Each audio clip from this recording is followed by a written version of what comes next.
നമസ്കാരം. ഇന്ന് eVitalRxല് expiry and non moving item multi location pharmacy running ചെയ്യുമ്പോൾ എങ്ങനെയാണ് മാനേജ് ചെയ്യുന്നത് നമുക്ക് നോക്കാം. So expiry and non moving item multi location ഫാർമസിയിൽ ഒന്നുകിൽ സ്റ്റോക്ക് ട്രാൻസ്ഫർ ആയിട്ടോ അല്ലാന്നുണ്ടെങ്കിൽ റീഅലോക്കേഷൻ ചെയ്തോ ആണ് മാനേജ് ചെയ്യുന്നത്. സോ നേരിട്ട് വെയർ ഹൗസിലോട്ട് ട്രാൻസ്ഫർ ചെയ്യാനായിട്ട്, അതായത് എക്സ്പയറി ഐറ്റം ആണെങ്കിൽ നമുക്ക് നേരിട്ട് വെയർ ഹൗസിലോട്ട് ട്രാൻസ്ഫർ ചെയ്യാവുന്നതാണ്. അല്ലാതെ നോൺ മൂവിങ് ഐറ്റം ആണെന്നുണ്ടെങ്കിൽ നമുക്ക് നേരിട്ട് വെയർ ഹൗസിലോട്ടോ അല്ലാന്നുണ്ടെങ്കിൽ ഏത് ബ്രാഞ്ചിനാണോ ഐറ്റം ആവശ്യം ആ ഒരു പെർട്ടിക്കുലർ ബ്രാഞ്ചിലോട്ട് നമുക്ക് ട്രാൻസ്ഫർ ചെയ്യാവുന്നതാണ്. ഇപ്പൊ നമുക്ക് അതിനായി മോറിനകത്ത് B2Bയിലെ സ്റ്റോക്ക് ട്രാൻസ്ഫർ ഓപ്ഷൻ ഓപ്പൺ ചെയ്യുക. അതിനുശേഷം ഇവിടെ നമുക്ക് വെയർ ഹൗസ് സെലക്ട് ചെയ്തിട്ട് ഈ വെയർ ഹൗസിൽ ഏതൊക്കെ ഐറ്റം ആണ് നമുക്ക് നോൺ മൂവിങ് ആയി കിടക്കുന്നത് അത് ഫിൽറ്റർ ചെയ്യാം. ഇവിടെ നമുക്ക് എക്സ്പയറി ഫിൽറ്റർ ചെയ്യാനുള്ള ഓപ്ഷൻ ഉണ്ട്. അതിനുശേഷം നമുക്ക് ഇവിടെ ഡേറ്റ് ഫിൽറ്റർ ചെയ്ത് ഗോ കൊടുത്താൽ ഈ ഒരു പെർട്ടിക്കുലർ പ്രോഡക്റ്റ്, അത് വെയർ ഹൗസിൽ ഏതൊക്കെ പ്രോഡക്റ്റ് ആണ് നമുക്ക് നോൺ മൂവിങ് ആയിട്ട് ഉള്ളത് അത് നമുക്ക് ഇവിടെ സെലക്ട് ചെയ്യാൻ പറ്റും. സോ ഇത് നമുക്ക് ട്രാൻസ്ഫർ ചെയ്യാനായിട്ട് വേറെ ഒന്നും ചെയ്യേണ്ട. ഏതൊക്കെ പ്രോഡക്റ്റ് ആണോ നമുക്ക് സ്റ്റോക്ക് ട്രാൻസ്ഫർ ചെയ്യേണ്ട ആ പ്രോഡക്റ്റ് സെലക്ട് ചെയ്തിട്ട് ക്രിയേറ്റ് സ്റ്റോക്ക് ട്രാൻസ്ഫറിലോട്ട് ക്ലിക്ക് ചെയ്യാം. സോ ഇത് നമ്മുടെ ബേസിക് മെത്തേഡ് ആണ്.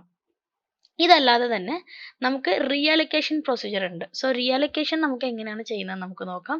സോ അഗൈൻ നമുക്ക് once warehouse again open ചെയ്തതിന് ശേഷം ഇതിനകത്ത് നോൺ മൂവിങ് ഐറ്റം, ബേസിക്കലി നമ്മൾ റീഅലോക്കേഷൻ നോൺ മൂവിങ് ഐറ്റം ആണ് നമ്മൾ ചെയ്യുന്നത്. നോൺ മൂവിങ് ഐറ്റം ഇവിടെ ഫിൽറ്റർ ചെയ്തു. സോ റീഅലോക്കേഷൻ്റെ ബേസിക് മെത്തേഡ് എങ്ങനെയാണെന്ന് വെച്ചാൽ, അതായത് ചില ഐറ്റം നമ്മുടെ ബ്രാഞ്ചിനകത്ത് അത് നോൺ മൂവിങ് ആയിരിക്കും, പക്ഷെ ആ സെയിം ഐറ്റം തന്നെ മറ്റൊരു ബ്രാഞ്ചിൽ അത് ഫാസ്റ്റ് മൂവിങ് ആയിരിക്കും. സോ അപ്പോൾ നമുക്ക് നേരിട്ട് ആ മറ്റൊരു ബ്രാഞ്ചിലോട്ട് നമ്മൾ റീഅലോക്കേഷൻ, അതായത് അലോക്കേഷൻ ചെയ്യാൻ പറ്റും, അലോക്കേറ്റ് ചെയ്യാൻ പറ്റും. അതിനായിട്ട് നമ്മൾ റിപ്പോർട്ട് ഡൗൺലോഡ് ചെയ്തിട്ട് ആ ഒരു പെർട്ടിക്കുലർ ഐറ്റത്തിൻ്റെ QR എടുത്തിട്ട് നമ്മൾ eVitalന്റെ മൊബൈൽ ആപ്ലിക്കേഷൻ ഉപയോഗിച്ചിട്ടാണ് റീഅലോക്കേഷൻ ചെയ്യേണ്ടത്. ഇപ്പോൾ ഫോർ എക്സാമ്പിൾ ഇവിടെ ഡിറ്റർ പ്ലസ് 10 ടാബ്ലറ്റ് ഇപ്പോൾ ഈ ഒരു ബ്രാഞ്ചിനകത്ത് നോൺ മൂവിങ് ആണ്. ഇതിന് സെയിം ഐറ്റം തന്നെ മറ്റൊരു ബ്രാഞ്ചിൽ, അതായത് നമ്മുടെ തന്നെ മറ്റൊരു ബ്രാഞ്ചിനകത്ത് അത് ഫാസ്റ്റ് മൂവിങ് ആയിരിക്കും. ആ ഒരു ബ്രാഞ്ചിലോട്ട് നമുക്ക് അത് എങ്ങനെയാണ് അസൈൻ ചെയ്യുന്നത് നമുക്ക് പ്രാക്ടിക്കലി നോക്കാം.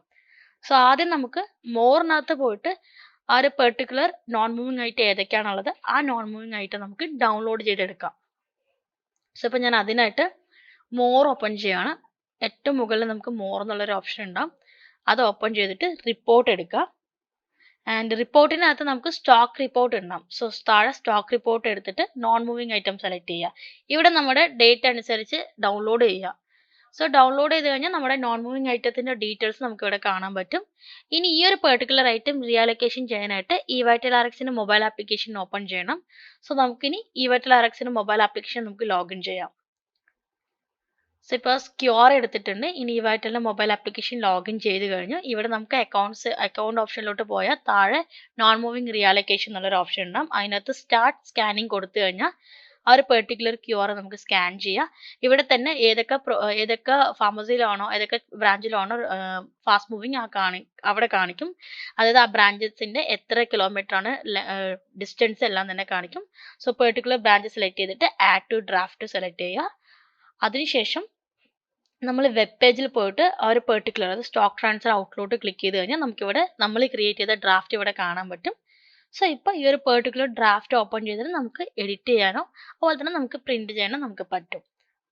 സോ ഇത്തരത്തിലാണ് നമ്മൾ സ്റ്റോക്ക് ട്രാൻസ്ഫർ നോൺ മൂവിങ്ങിനും എക്സ്പയറിക്കും ചെയ്യുന്നത്. Thank you so much.